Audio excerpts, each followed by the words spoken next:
أشهد أن لا إله إلا الله وحده لا شريك له وأشهد أن محمدا عبده ورسوله أما بعد فأعوذ بالله من الشيطان الرجيم بسم الله الرحمن الرحيم الحمد لله رب العالمين الرحمن الرحيم مالك يوم الدين إياك نعبد وإياك نستعين اهدنا الصراط المستقيم صراط الذين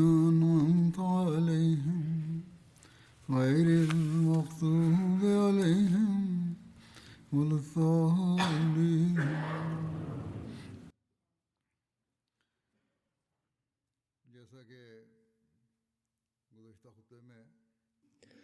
В предыдущей проповеди было кратко упомянуто о походе на Табук. Сегодня я расскажу некоторые дополнительные подробности о нем. Хазрат обетованный реформатор, да будет доволен им Аллах, описывал предысторию похода на Табук следующим образом.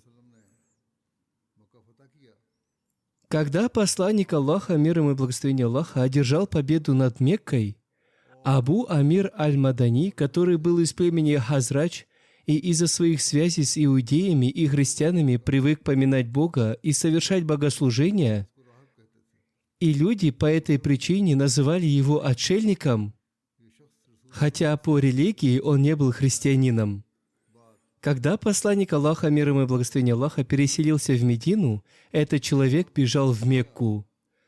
Когда же была одержана победа над Меккой, он начал думать, что ему следует придумать другую уловку, чтобы поднять восстание против ислама. В конце концов, он изменил свое имя и внешность и поселился в деревне под названием Куба, недалеко от Медины. Из-за многих лет, проведенных вдали, и некоторого изменения своей внешности и одежды, большинство жителей Медины его не узнали. Его знали только те лицемеры, с которыми он установил связь. Он предложил лицемерам из Медины следующий план. «Я отправлюсь в Сирию, чтобы подстрекать христианское правительство и арабские христианские племена и призвать их напасть на Медину. А вы начинайте распространять слухи, что сирийские войска нападают на Медину». Лицемеры в Медине начали распространять эти слухи. Если мой план увенчается успехом, то между ними произойдет столкновение и начнется война. А если мой план не увенчается успехом, то из-за этих слухов мусульмане, возможно, сами нападут на Сирию, и таким образом начнется война с правителем Византии Кесарем, и наша цель будет достигнута. В любом случае мы останемся в выигрыше, сказал это Смутьян.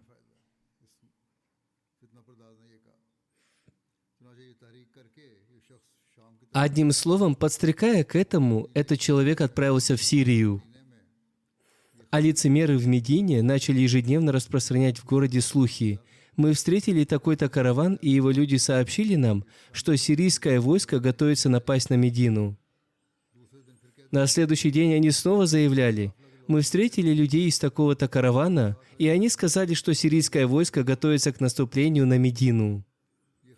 Слухи распространялись с такой интенсивностью, что посланник Аллаха, мир ему и благословение Аллаха, счел необходимым лично возглавить исламское войско и выступить навстречу сирийским войскам.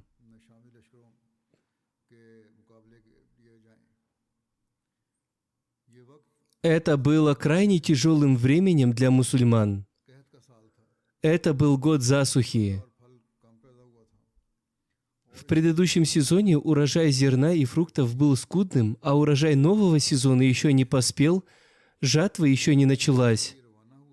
Это был конец сентября или начало октября, когда состоялся этот поход. Лицемеры же знали, что все это была коварная выдумка, и что они пошли на эту хитрость для того, чтобы, если сирийское войско не нападет, мусульмане сами напали бы на сирийцев и в результате были бы уничтожены. Перед их глазами были события битвы при Муте, где мусульманам пришлось столкнуться с таким огромным войском, что они с большими потерями и огромным трудом едва спаслись. Теперь же они хотели воочию увидеть вторую Муту, в которой, по их представлениям, и сам посланник Аллаха, мир ему и благословение Аллаха, упаси нас Аллах, должен был пасть мученикам. Поэтому, с одной стороны, лицемеры ежедневно распространяли слухи. Мы из таких-то источников узнали, что враг готовится напасть. Из таких-то источников нам известно, что сирийские войска на подходе. А с другой стороны, они запугивали людей, говоря: «Противостоять такому огромному войску – нелегкое дело. Вам не следует идти на войну».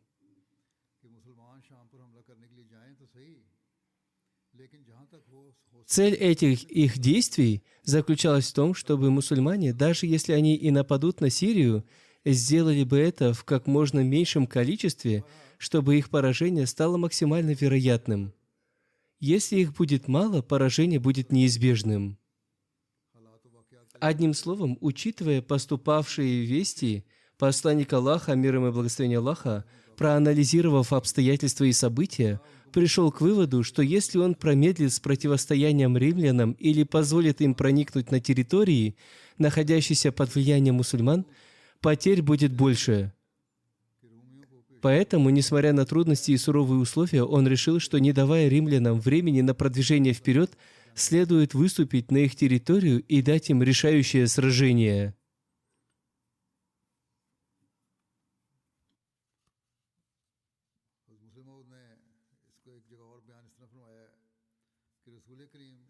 В связи с этим Хазрат обетованный реформатор, да будет доволен им Аллах, в одном месте написал: «Когда до посланника Аллаха, мир ему и благословение Аллаха, дошли эти слухи, он повелел: вместо того, чтобы ждать, пока римляне нападут на нас и атакуют нас, нам следует выйти к границе и остановить их там».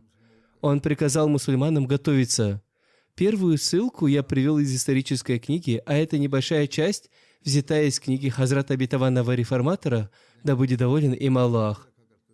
Одним словом, посланник Аллаха, мир ему и благословение Аллаха, обычно держал планы о военных походах в секрете, однако после похода на Хайбар, поход на Табук был таким, что он, мир ему и благословение Аллаха, сделал всеобщее объявление и, заранее указав на трудности пути и многочисленность врага, призвал готовиться. Это повествование из Сахих Бухари.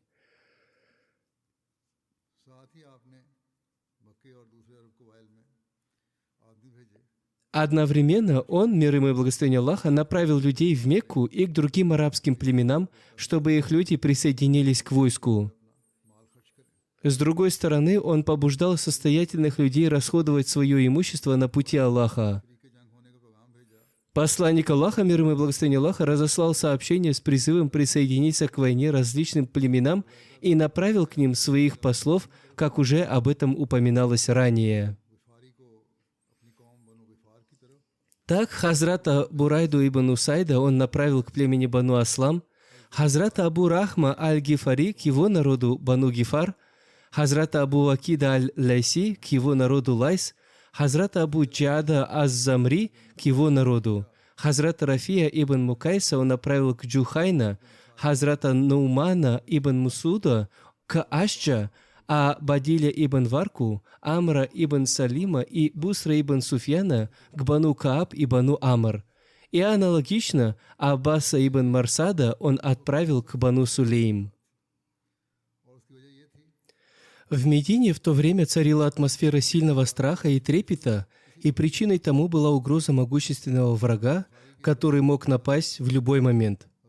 Согласно одному из хадисов Аль-Бухари, Хазрат Умар, да будет доволен им Аллах, повествует: «Мы говорили между собой, что царь Гассанидов уже подковал своих коней для войны с нами, то есть полностью подготовился».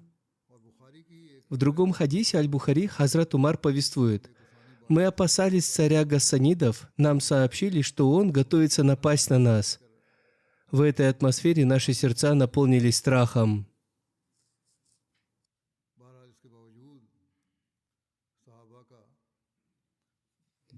Тем не менее, несмотря на это, имело место воодушевляющее проявление готовности сподвижников и их финансовых жертв. В подробностях пишут, что наряду со страхом и трепетом Медина в то время столкнулась с сильной засухой, а урожай и фрукты еще только должны были созреть. В этот голодный год люди были озабочены сбором своего урожая и подготовкой к нему, когда было объявлено о необходимости выступить в джихад. Добавьте к этому еще сезон сильной жары, путешествия в сотни миль и скудность провизии. Несмотря на все эти проблемы, когда со стороны посланника Аллаха, мир ему и благословение Аллаха, был объявлен призыв выступить в джихад, воплощение искренности и верности, эти самоотверженные люди, оставив свои готовые урожаи и созревшие плоды, начали готовиться к поездке. Хотя подготовка к столь долгой поездке не была легким делом, для этих искренних, но бедных сподвижников и посланник Аллаха, мир ему и благословение Аллаха, хорошо осознавал трудности тех часов. Поэтому, инициировав общее движение финансовых пожертвований, побуждая состоятельных людей расходовать на пути Аллаха и предоставлять транспортные средства, посланник Аллаха, мир ему и благословение Аллаха, сказал: «Тот, кто снарядит войска Табука, обретет рай». Первым, кто принес свое имущество на этом этапе, был Хазрат Абу Бакр Сиддик, да будет доволен им Аллах. Он принес все имущество своего дома, которое составило сумму в 4000 дирхамов. Посланник Аллаха, мир ему и благословение Аллаха, спросил Хазрата Абу Бакра: «Оставил ли ты что-нибудь для своей семьи?» На что он ответил: «Я оставил для них Аллаха и его посланника». В одном из повествований Хазрат Умар, да будет доволен им Аллах, рассказывая случай из своей жизни, повествует: «Посланник Аллаха, мир ему и благословение Аллаха, повелел нам подать милостыню садака, и в то время у меня было имущество. Я сказал себе: если я когда-нибудь смогу опередить Абу Бакра, то сделаю это сегодня. Я принес половину своего имущества». Тогда посланник Аллаха, мир ему и благословение Аллаха, спросил: «Что ты оставил в своей семье?» Я ответил: «Столько же, сколько принес». А Хазрат Абу Бакр принес все, что у него было в доме. Тогда посланник Аллаха, мир ему и благословение Аллаха, спросил: «О, Абу Бакр, что же ты оставил в своей семье?» Как отмечает Хазрат Умар, вопрос был задан в его присутствии. Хазрат Абу Бакр ответил: «Я оставил для них Аллаха и его посланника, мир ему и благословение Аллаха». Хазрат Умар сказал: «Клянусь Аллахом, я никогда не смогу ни в чем превзойти его».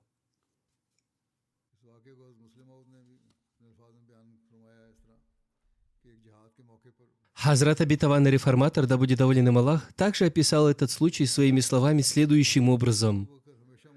Описывая случай, связанный с одним из джихадов, Хазрат Умар сказал: «Мне пришла мысль о том, что Хазрат Абу Бакр всегда опережает меня, но сегодня я опережу его. С этой мыслью я пошел домой, взял половину своего имущества и принес его, чтобы представить его в услужение посланнику Аллаха, мир ему и благословение Аллаха. То время было периодом великих трудностей для ислама, но Хазрат Абу Бакр, да будет доволен им Аллах, принес все свое имущество и представил его посланнику Аллаха, мир ему и благословение Аллаха. Посланник Аллаха, мир ему и благословение Аллаха, спросил: «О, Абу Бакр, что же ты оставил дома?» Он ответил: «Аллаха и его посланника». Хазрат Умар сказал: «Услышав это, я сильно устыдился и понял, что хотя сегодня я изо всех сил старался превзойти Абу Бакра, он снова меня опередил». В одном из повествований о финансовой жертвенности Хазрата Усмана сообщается, что Хазрат Абдурахман ибн Хубаб повествует: «Я был у посланника Аллаха, мир ему и благословение Аллаха, когда он призвал к снаряжению войска для похода на Усру. Хазрат Усман ибн Аффан встал и сказал: «О посланник Аллаха, я жертвую 100 верблюдов с их сбруей и седлами на пути Аллаха». Затем посланник Аллаха, мир ему и благословение Аллаха, снова призвал к снаряжению войска, и Хазрат Усман ибн Аффан снова встал и сказал: «О посланник Аллаха, я жертвую 200 верблюдов с их сбруей и седлами на пути Аллаха». Затем посланник Аллаха, мир ему и благословение Аллаха, в третий раз призвал к снаряжению войска, и тогда Хазрат Усман ибн Аффан встал и сказал: «О посланник Аллаха, я жертвую 300 верблюдов с их сбруей и седлами на пути Аллаха». Я видел, как посланник Аллаха, мир ему и благословение Аллаха, спустился с минбара и приговаривал: «Нет на Усмане греха за то, что он сделает после этого. Нет на Усмане греха за то, что он сделает после этого».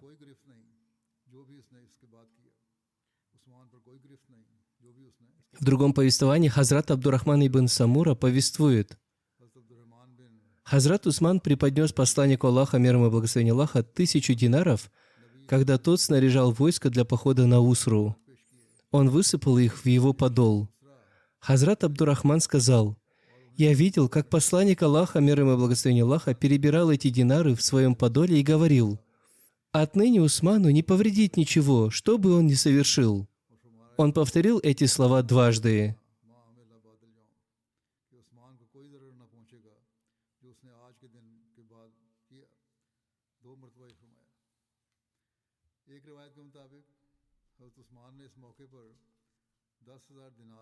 Согласно еще одному повествованию, Хазрат Усман пожертвовал по этому случаю 10 000 динаров, и посланник Аллаха, мир ему и благословение Аллаха, вознес за него мольбу следующими словами: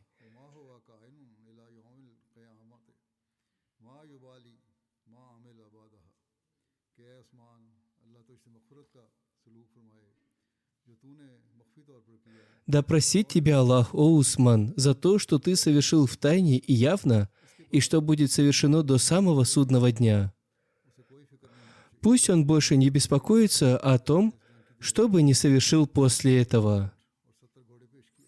Согласно еще одному повествованию, для подготовки к этому сражению Хазрат Усман, да будет доволен им Аллах, предоставил 1000 верблюдов и 70 лошадей.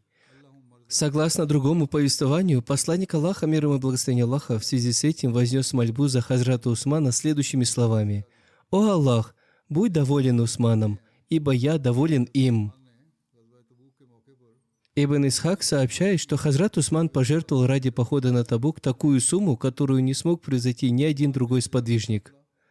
Когда его торговый караван вернулся из Сирии с большой прибылью, он взял на себя треть всех расходов для мусульманского войска.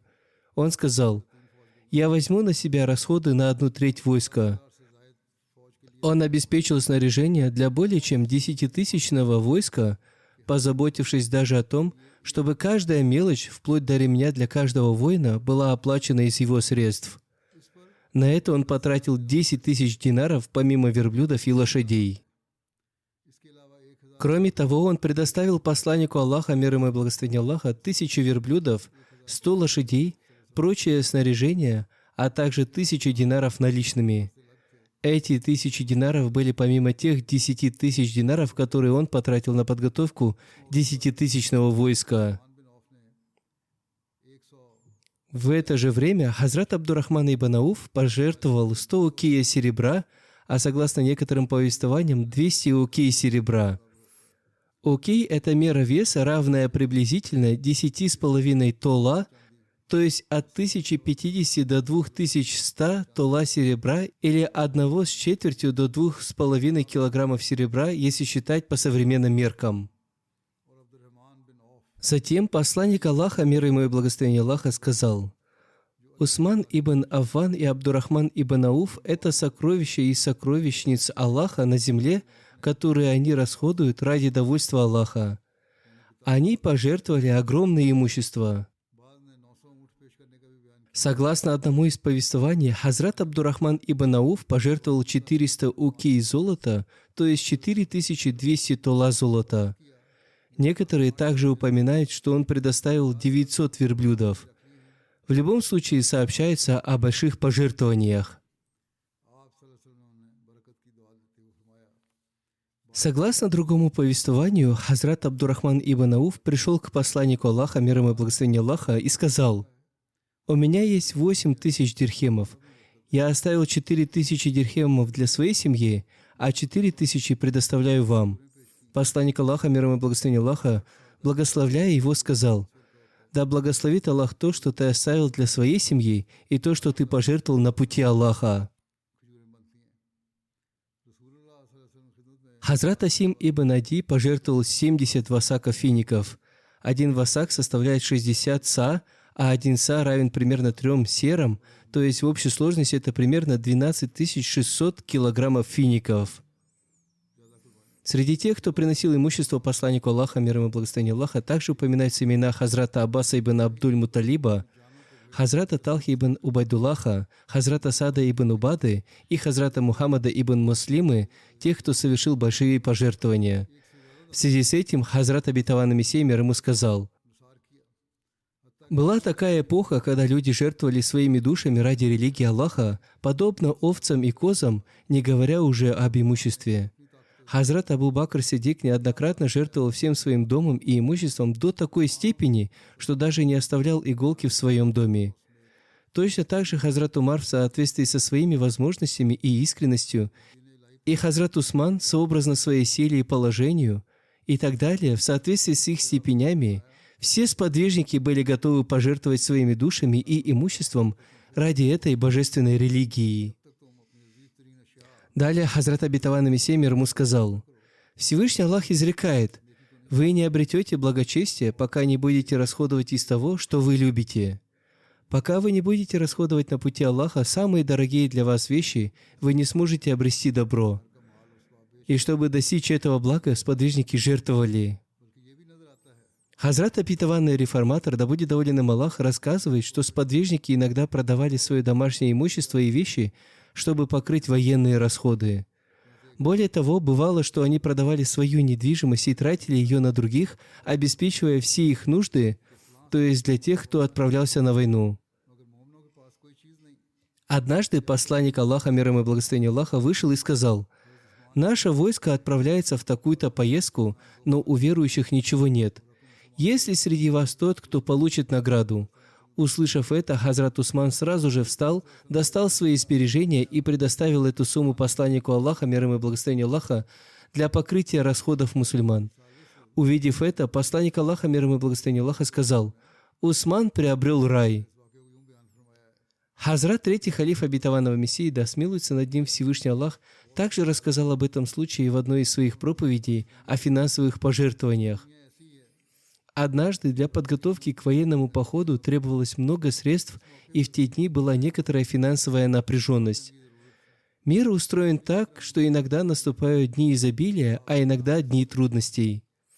Тогда были как раз трудные времена, но военные нужды оставались. Посланник Аллаха, мир ему и благословение Аллаха, изложил перед сподвижниками существующую потребность и призвал их приносить финансовые пожертвования.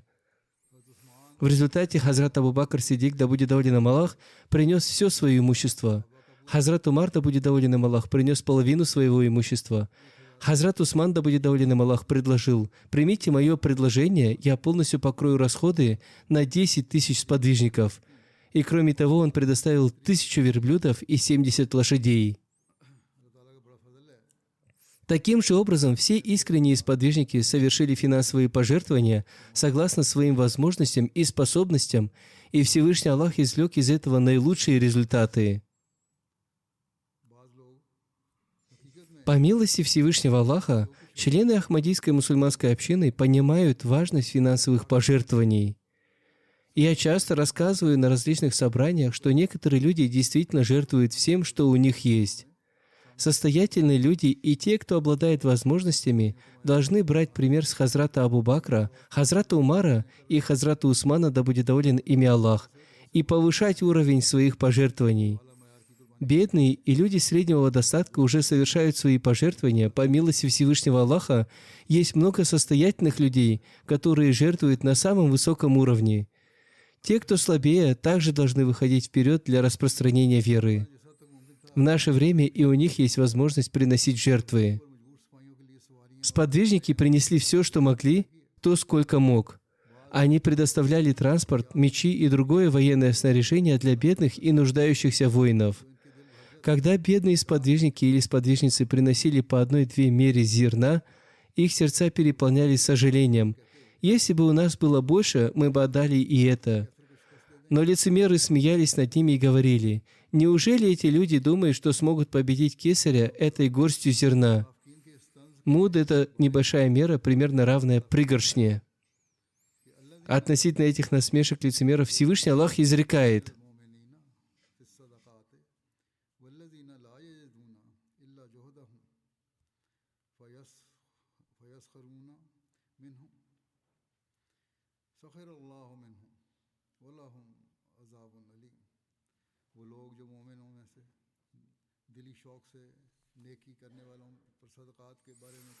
как и для тех, которые были до вас, они были мощнее вас силой и обильнее имуществом и детьми, и наслаждались они своей долей. И вы наслаждались вашей долей, как наслаждались своей долей те, которые были до вас. И вы погружались в пустые разговоры, как и они погружались в пустые разговоры. А они те, чьи дела тщетны и в мирской жизни, и в будущей. И это они, потерпевшие убыток.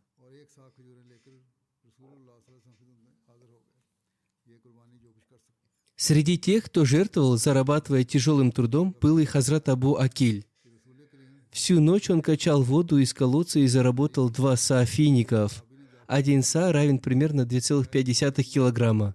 То есть всего он заработал 5 килограмм фиников. 1 са он оставил для своей семьи, а 2 са фиников принес в дар посланнику Аллаха, мир ему и благословение Аллаха. Это была жертва, которую он смог принести. В одном месте Хазрат Обетованный Реформатор, да будет доволен им Аллах, написал: «Однажды посланник Аллаха, мир ему и благословение Аллаха, инициировал кампанию по сбору пожертвований. Один сподвижник пошел выполнять какую-то работу, возможно, он накачал воды из колодца и в качестве платы получил полсера или 3/4 зерна, которые он принес и пожертвовал. В то время требовались 1000 рупий. Лицемеры смеялись и говорили: «И это приготовление к войне?» Это был поход на Табук, предстоящее сражение с византийцами. Римская империя в то время была подобна нынешней Британской империи. Когда Хазрат Обетованный Реформатор рассказывал об этом, британцы господствовали в мире, и против такой великой империи этот сподвижник принес всего лишь несколько пригоршней ячменя. Лицемеры смеялись над этим, но когда посланник Аллаха, мир ему и благословение Аллаха, узнал об этом, он сказал: «Откуда им знать, какую ценность имеет этот ячмень в глазах Бога?» Именно этот ячмень принес мусульманам победу, и византийцы были побеждены, и не только византийцы, но и персы, чья империя была сопоставима с византийской, также были побеждены мусульманами. Описывается удивительный случай с одним из сподвижников. Как уже упоминалось в подготовке к этому походу, искренние сподвижники были заняты тем, что всеми возможными способами старались внести свой вклад в кампанию по сбору средств и подготовке к походу. Богатые сподвижники жертвовали свое имущество и состояние, а бедные, неимущие, трудились, жертвуя то скромное вознаграждение, которое они получали за свой труд. В этих обстоятельствах упоминается сподвижник Хазрат Урва ибн Зайд, который избегал чистосердечный путь для обретения довольства Аллаха, путь, отличавшийся искренностью и уникальностью от всех остальных. Он также был беден и искренен, но у него не было ничего для пожертвования, и у него не было сил участвовать в джихаде. Поэтому однажды ночью он встал на молитву и, плача, воззвал: «О Аллах! Ты повелел сражаться и побуждал к этому, но у меня ничего нет, и у твоего посланника тоже нет достаточного снаряжения, чтобы он мог предоставить его мне для участия в битве. Твой посланник также начал кампанию по сбору средств, но я не могу в ней участвовать. Однако я прощаю всякую несправедливость и притеснение, совершенные против моей жизни, имущества и чести, и жертвую это как милостыню для мусульман». Когда наступило утро, он пришел к посланнику Аллаха, мир ему и благословение Аллаха, вместе с другими сподвижниками. Посланник Аллаха, мир ему и благословение Аллаха, спросил: «Где тот, кто пожертвовал свою честь сегодня ночью?» Никто не встал. Он повторил вопрос, но никто не поднялся. Наконец Хазрат Урва встал и рассказал всю историю. Посланник Аллаха, мир ему и благословение Аллаха, сказал: «Радуйся! Клянусь тем, в чьей длани моя душа, ты записан среди тех, чья милостыня принята. Как прекрасно и уникально это проявление искренности и духа жертвенности. Всевышний Аллах, который знает состояние сердец и кому ведомы все обстоятельства, принял это его чувство и известил о нем своего посланника. Женщины также не остались в стороне от этого и пожертвовали свои украшения для подготовки к этой битве. Так Хазрат Умми Санам Асламия повествует: «Я увидела в доме Хазрат Айши растленную перед посланником Аллаха, мир ему и благословение Аллаха, ткань, на которой были благовония, браслеты, наручни, серьги, кольца и браслеты для щиколоток, которые все женщины пожертвовали для подготовки мусульман к джихаду. Впрочем, с одной стороны, таково было положение искренних и верующих, а с другой стороны, к этому делу лицемеры также приложили все свои усилия, и с одной точки зрения это был последний ход и заговор со стороны лицемеров, и они были полностью уверены в своем успехе. Они были убеждены, что мусульмане отправятся в этот долгий путь в сторону Сирии, и они также были убеждены в этой дьявольской уверенности, что, упаси Аллах, посланник Аллаха, мир ему и благословение Аллаха, не сможет вернуться в Медину.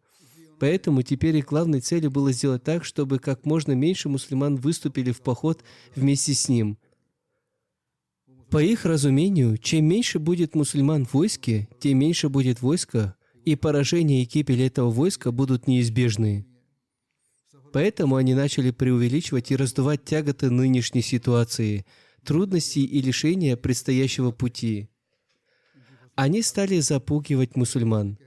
Под различными предлогами они сбивали их с толку, чтобы те не присоединялись, например, говоря: «Стоит такая сильная жара, путь очень долгий, средства передвижения очень ограничены».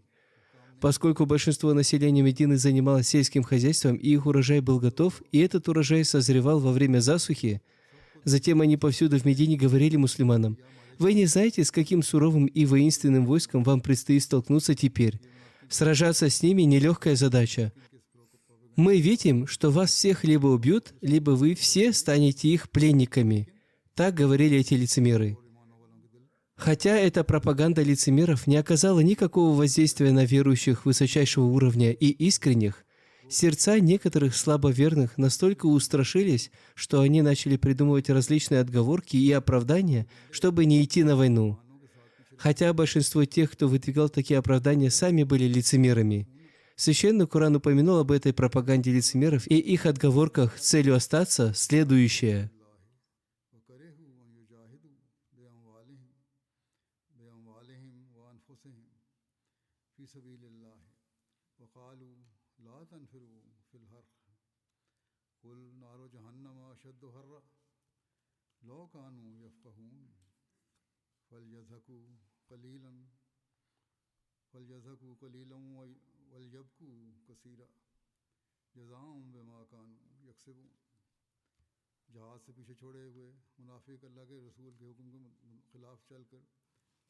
Радовались оставленные позади сидению своему, противореча посланнику Аллаха, и ненавидели они усердствование имуществами своими и жизнями своими на пути Аллаха, и говорили они: «Не выступайте в жару, скажи, огонь гиены еще яростнее». О, если бы они понимали!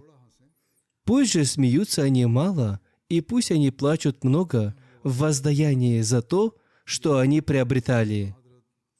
Согласно некоторым повествованиям, эти люди приходили к посланнику Аллаха, мир ему и благословение Аллаха, приводили те или иные оправдания, чтобы не идти на джихад, и просили у него разрешения не участвовать в нем. Посланник Аллаха, мир ему и благословение Аллаха, давал им такое разрешение. Было более 80 человек, которые под разными предлогами и уловками получили разрешение не идти на джихад. Это не считая тех лицемеров, которые были с Абдуллой ибн Убаем и другими. Всемогущий Аллах, обнажив все эти отговорки лицемеров, ясно разъяснил в Священном Коране, что их отставание было вызвано слабостью их веры и что они лгут в своих оправданиях. И когда аяты о них были ниспосланы в Священном Коране, это стало предупреждением для всех на будущее. Когда от предводителя исходит какой-либо призыв или обращение, следует отвечать «лабейк», «вот я перед тобой», Нужно устремляться вперед и, несмотря ни на какие обстоятельства, сделать все возможное, чтобы присоединиться к этому.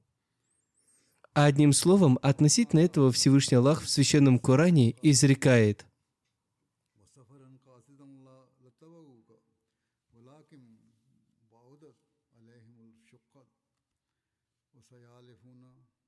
وسيحلفون بالله لو استطعنا لخرجنا معكم يهلكون أنفسهم والله يعلم إنهم لكاذبون عفى الله عنك لما أذنت لهم حتى يتبين لك الذين صدقوا وتعلم الكاذبين لا يستأذنك الذين يؤمنون بالله واليوم الآخر أن يجاهدوا بأموالهم وأنفسهم والله عليم بالمتقين إنما يستأذنك الذين لا يؤمنون بالله واليوم الآخر وارتابت قلوبهم فهم في ريبهم يترددون ولو أرادوا الخروج لأعدوا له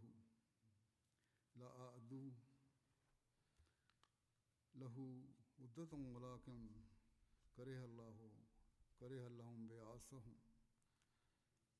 الله بعاصهم وثبتهم وقيل اقعدوا مع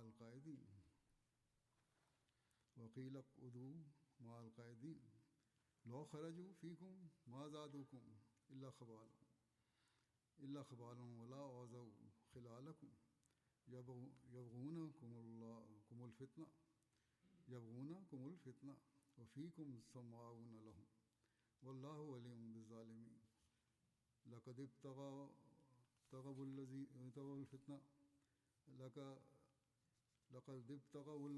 الفتنة من قبل وقلبوا لك الأمور حتى جاء الحق وظهر أمر الله وهم كارهون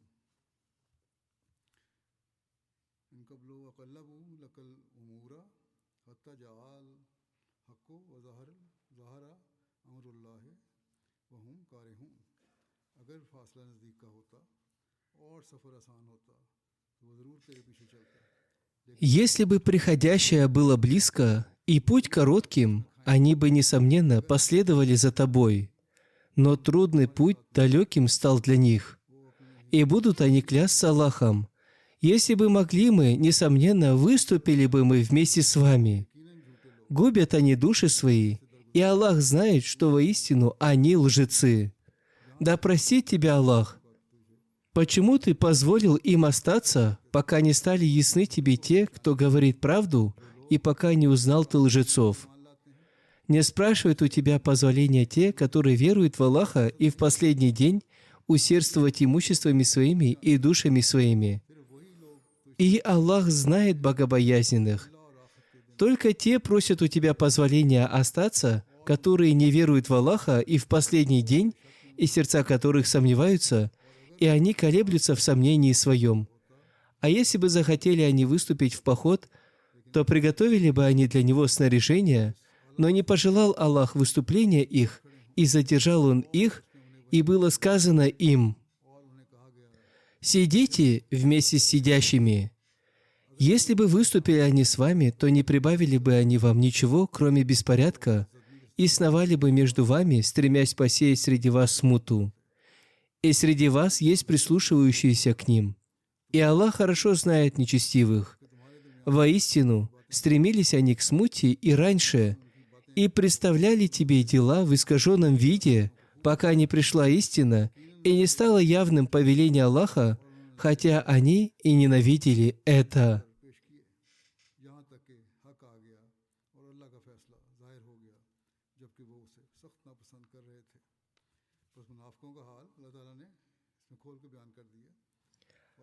Одним словом, Всевышний Аллах ясно разъяснил положение лицемеров и сказал посланнику Аллаха, мир ему и благословение Аллаха, чтобы тот принял их ложные оправдания.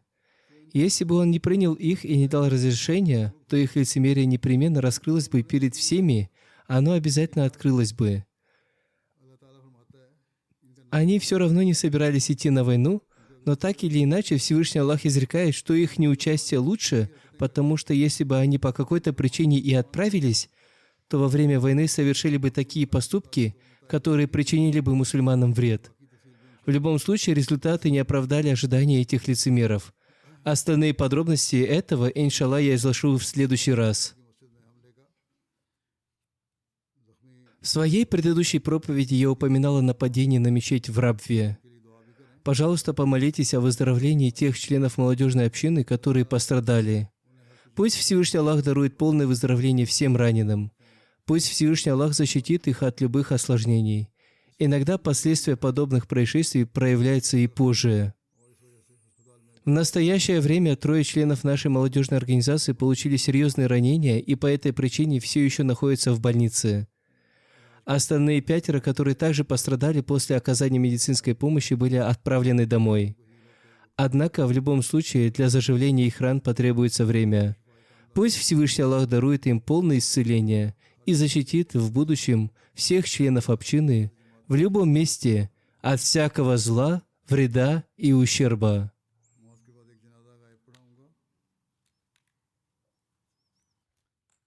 После пятничной молитвы я совершил погребальную молитву Джаназа Гайб в отсутствии покойного по уважаемому Сам Али Нину Сахибу, который был с Маршалловых островов. На днях он скончался в Калифорнии, США, в возрасте 83 лет. Инна лилляхи ва инна иляйхи раджиун.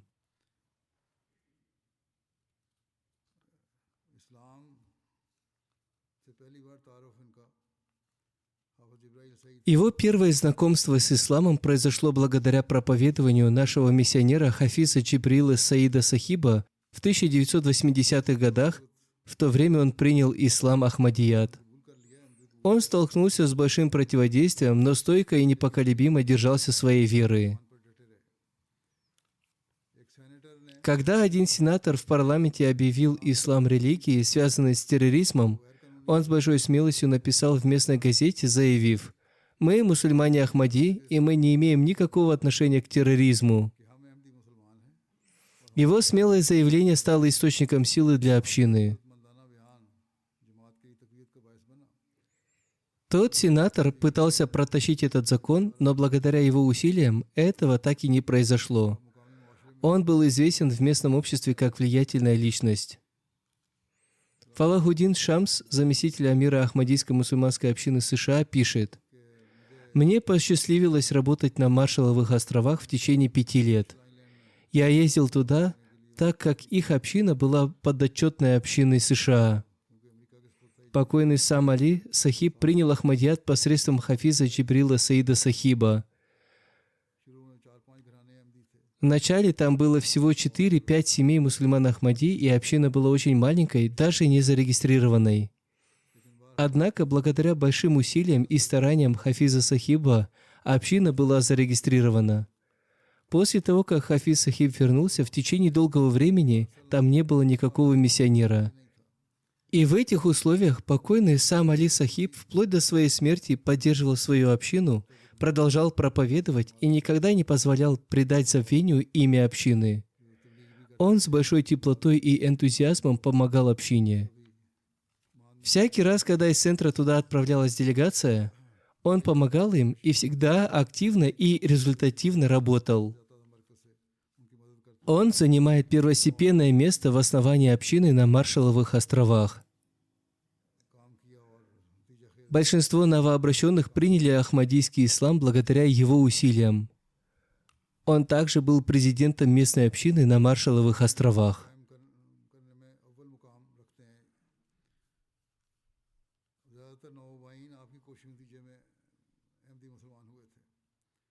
Далее Фалахуддин Шамс Сахиб пишет: «Когда я отправился на остров Косраи, Кусаи, чтобы основать миссию, покойный Сам Сахиб помог и там. У него там были друзья, которые присоединились к общине, и по милости Всевышнего Аллаха там был куплен миссионерский дом и построено здание. Таким же образом, благодаря ему была оказана помощь в основании миссии на острове Эбеи, Кирибати. Затем, благодаря ему была оказана помощь в основании миссии и в другом месте. Однажды я спросил покойного, в чем причина и какая именно ваша благочестивая заслуга позволила вам удостоиться чести сыграть центральную роль в основании общины на 3 островах. С большой скромностью он ответил: «Это все милость Всевышнего Аллаха. Во мне же нет никакого совершенства». Касим Чодри Сахиб, миссионер общины на Маршалловых островах, пишет: «Несмотря на препятствия, он стойко держался своей веры. Вместе со своей супругой они приносили жертвы. Его жена отдала свой земельный участок, на котором сегодня возведена первая мечеть на Маршалловых островах».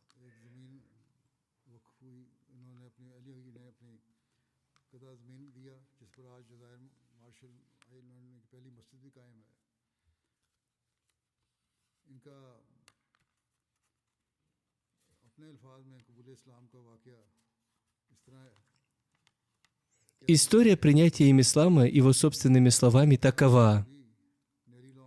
В 1987 году я и моя жена, мою жену зовут Мария, жили в отеле на Лонг-Айленде. Однажды утром мы вышли из своей комнаты и увидели высокого африканца. Я поздоровался, он ответил на приветствие, и когда мы познакомились, выяснилось, что это Хафиз Джабраил Саид Сахиб, первый миссионер в Микронезии.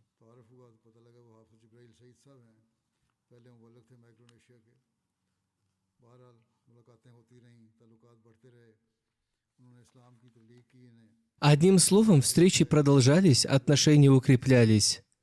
Он проповедовал ислам, показывал ему стихи из Библии. Господин Джабраил показал их и объяснил, что в Библии есть пророчество о приходе пророка после Иисуса, мир ему. И я удивился, что это не один стих, а несколько стихов. В Новом Завете даже сам Иисус, мир ему, говорит, что ему надлежит уйти, и Он пошлет кого-то после Него. Это были те истины, которые я никогда раньше не слышал. И господин Хафиз очень ясно объяснил мне все, объясняя все из Библии. В конце концов, Всевышний Аллах даровал мне руководство на путь истины. Я увидел истину, мое сердце склонилось к исламу, и я принял ислам. В то время, когда я принял ислам, люди узнали об этом, и государственные чиновники сказали: «Мы никогда не позволим исламу распространиться на Маршалловых островах». Я тогда позвонил господину Хафизу, он к тому времени уже уехал оттуда, и он сказал: «Не волнуйтесь, Аллах откроет пути». Затем Всевышний Аллах открыл такие пути, что однажды, когда я сидел дома, ко мне пришел человек из офиса генерального прокурора и сказал мне: «Регистрация вашей общины одобрена». Там, где влиятельные люди хотели помешать, Всевышний Аллах устроил так, что сама регистрация была одобрена, и все необходимые для этого документы были доставлены прямо к моему дому, и я немедленно отправил копию господину Хафизу. Одним словом, с течением времени я понял, что Ахмадийская мусульманская община отличается от других мусульман, и я очень горжусь этим. В моем сердце всегда звучал голос: «Я мусульманин Ахмади, и я гордился этим».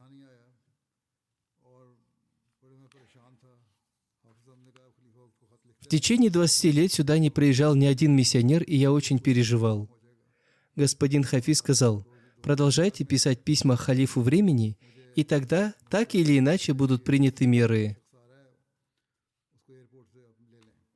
В конце концов, в 2004 году я получил указание из центра: «Приезжает один человек, заберите его из аэропорта».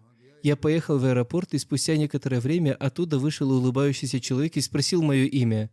Я сказал: «Сам». Он ответил: «Меня зовут Каусар». Это был Иньямуль Хак Каусар Сахиб. С того дня мы стали как братья. Мы вместе путешествовали, пробыли вместе неделю, и когда мы расставались, наши отношения были такими, как будто мы знали друг друга очень давно. Это было исламское братство. По милости Всевышнего Аллаха, после принятия ислама, мое сердце обрело покой, а душа — умиротворение. Намаз изменил меня. Моя жена тоже чувствовала во мне эти изменения. С тех пор, всякий раз, когда я нуждался в чем-либо, я просил об этом Всевышнего Аллаха, и Всевышний Аллах немедленно исполнял это. Много раз я видел эту помощь своими собственными глазами и в каждой молитве благодарил Всевышнего Аллаха.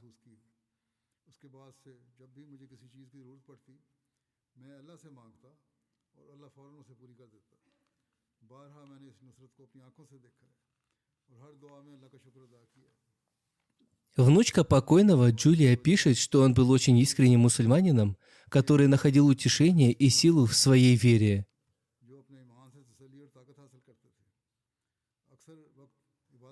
Он часто проводил время в поклонении и очень дорожил чтением священного Корана. Он постоянно изучал различные исламские книги. Они часто видели его погруженным в глубокие размышления. Пусть Всевышний Аллах простит и помилует его. И поскольку некоторые члены его семьи не являются мусульманами Ахмади, пусть Всевышний Аллах дарует и им возможность, чтобы их потомки также приняли ислам Ахмадият. Аминь.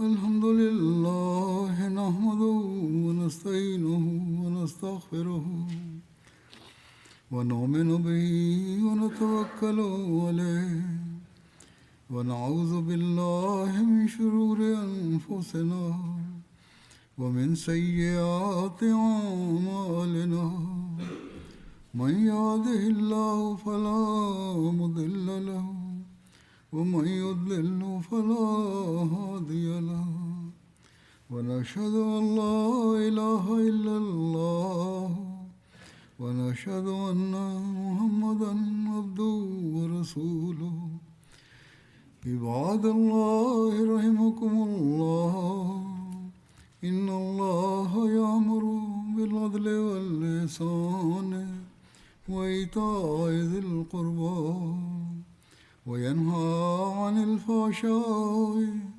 والمنكر والبغي يعظكم لعلكم تذكرون اذكروا الله يذكركم وادعوه يستجب لكم ولذكر الله أكبر